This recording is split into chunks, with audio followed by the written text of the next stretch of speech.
Welcome to the Loop English Pod. Today, two friends are cooking dinner together at home, following a recipe, dividing tasks, and figuring it out as they go. There is one phrase in today's episode that sounds perfectly correct, but no native speaker would actually say it in the kitchen. See if you can spot it. Let's listen. Okay, so what are we actually making tonight? I was thinking pasta. Something simple. I've got tomatoes, garlic, some basil. Pasta sounds great. Do we have enough garlic though? Last time we ran out halfway through. I think so. Can you check?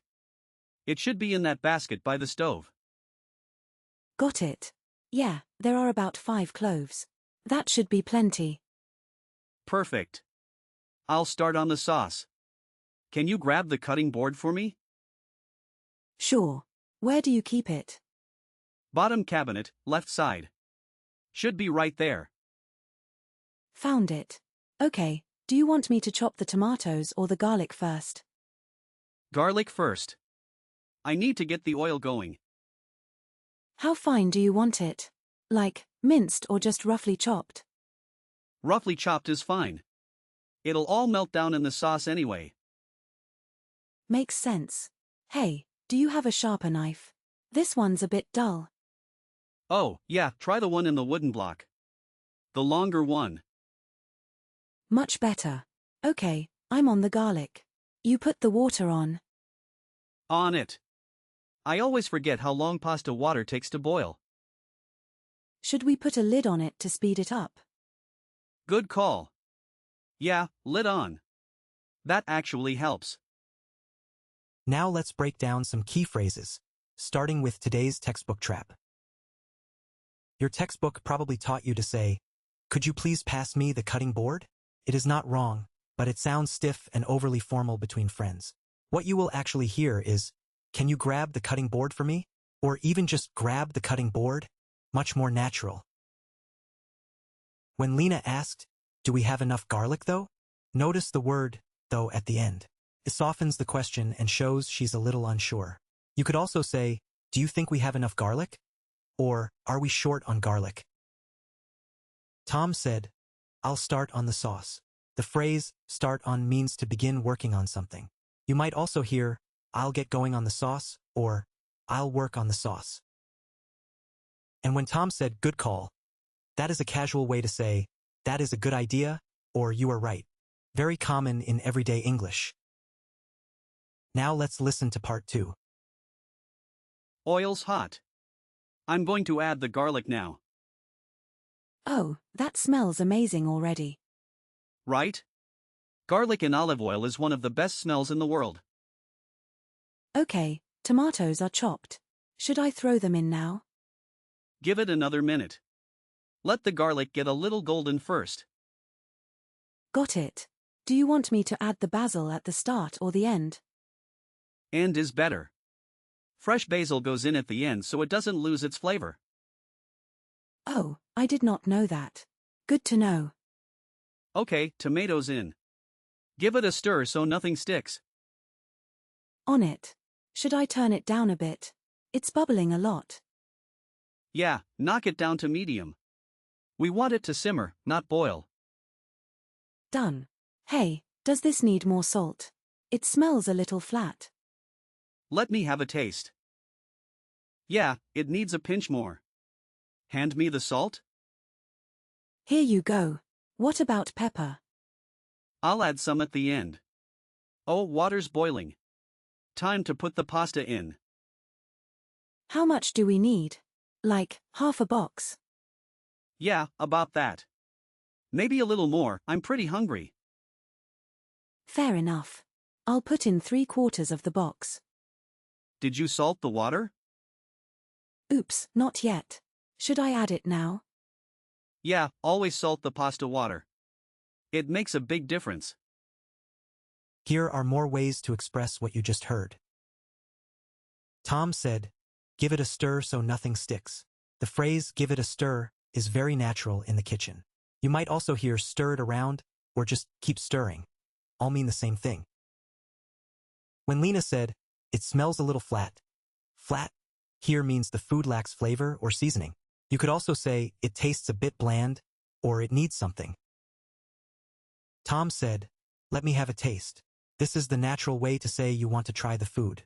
You might also hear, let me try it, or give me a quick taste. And Tom said, hand me the salt. A very direct, casual way to ask someone to pass you something.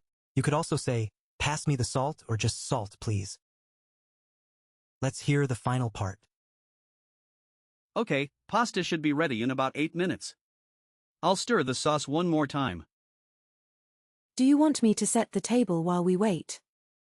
That would be great, yeah. Plates are in the cabinet above the microwave. Got it. Should I grab some glasses too? Yeah, and there's a bottle of red wine on the counter if you want some. Oh, perfect. This is turning into a proper dinner. Ha, exactly. Okay, pasta's almost done. Let me check it. How do you tell when it's ready? Just fish a piece out and bite it. It should be tender but still have a tiny bit of bite. Al dente. Exactly. Yeah, it's ready. I'll drain it. Be careful with that, the steam gets you every time. I know. Okay, pasta in the sauce. Let's mix it all together. It looks so good. Should we add the basil now? Yes, tear it up and scatter it on top. Don't chop it. Done. Okay, let's plate it up. This smells incredible. All right, moment of truth. Let me try it. Oh wow. This turned out amazing. I think we nailed it. Not bad for a first try together. First try? We crushed it. Come on, let's eat before it gets cold. Huh. Yes, let's go. We can deal with the washing up after. Let's explore a few more useful alternatives. Tom said, this turned out amazing. A very natural way to react when food comes out well. You could also say, this came out really well, or it turned out great. All feel warm and spontaneous. Tom said, I think we nailed it. To nail something means to do it perfectly. You might also hear we pulled it off, or we did a great job. Lena said, not bad for a first try together. This is a modest, playful way to compliment the result. You could also say, pretty good for a first attempt, or not too shabby. And Lena said, we can deal with the washing up after. Washing up is the British English term for doing the dishes. In American English, you would more likely say, we can deal with the dishes later. Time for the loop. Let's practice some key phrases. Can you grab the cutting board?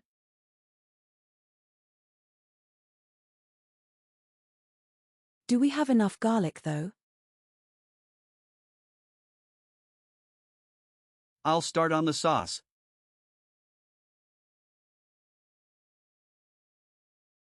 Good call.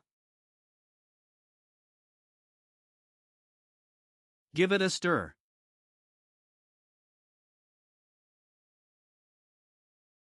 It smells a little flat. Let me have a taste.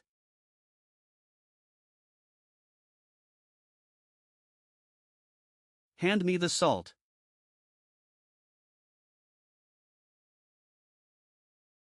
It turned out amazing. I think we nailed it.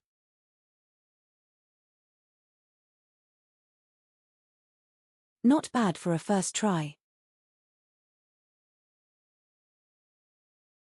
Knock it down to medium.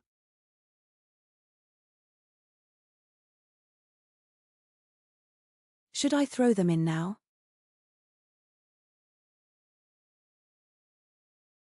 We can deal with the dishes later. That's all for today's episode.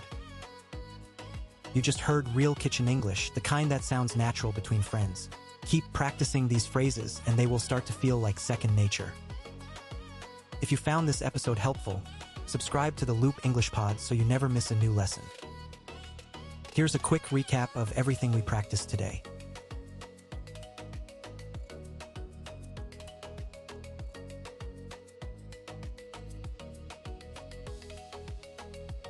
Thanks for listening to the Loop English Pod.